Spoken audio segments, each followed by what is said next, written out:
My NDAS Experience. The journey of 1,000 miles begins with a single step. Lao Tzu. The initial step. It had been around 2 years since I talked to my secondary school guidance teacher about an autism diagnosis. The ball had begun rolling, then stopped, just like the rest of the world did during COVID.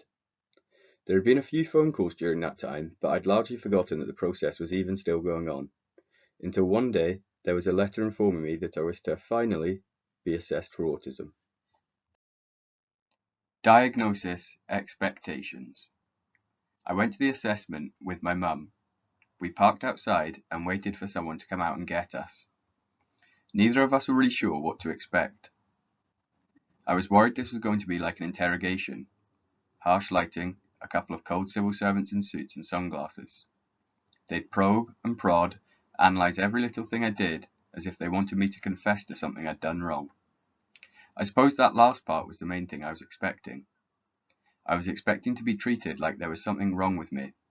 I expected not to be taken seriously, not believed, told how I felt or how I ought to feel.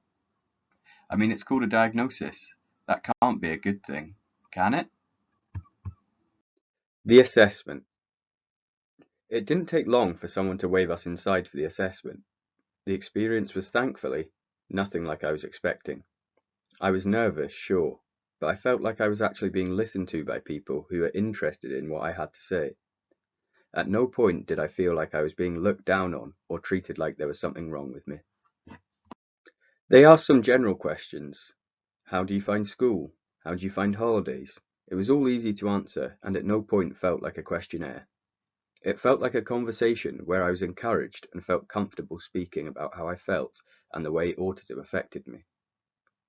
After a while, they left the room and came back several minutes later to inform me I was going to be diagnosed with autistic spectrum disorder. And, more than anything, I felt relieved. Looking forward. The fact that I could now properly consider autism as a part of my identity was a great feeling.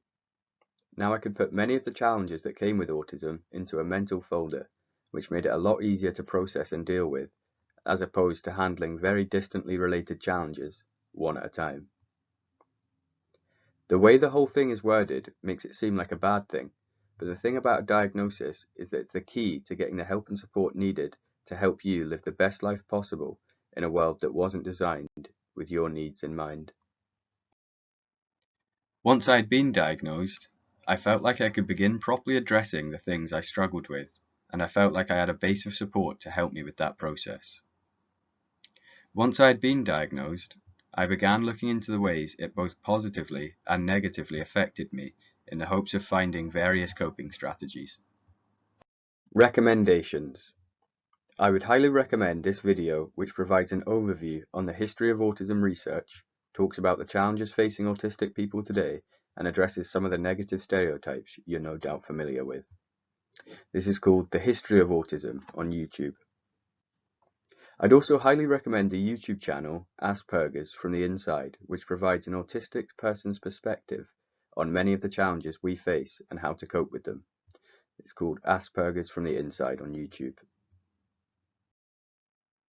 I'd also highly recommend looking into famous and successful autistic people.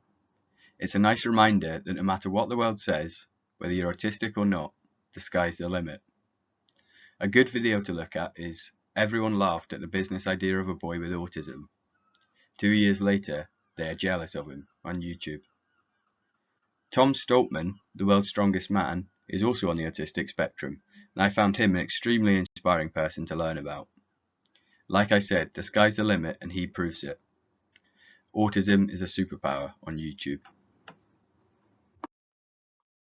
Overall, I'd say my experience with getting a diagnosis was a very positive and constructive experience.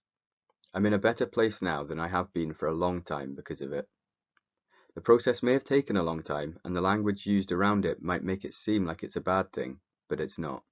It's a foundation on which to build a better understanding of yourself and build upon yourself in a positive way, which can only ever be a good thing.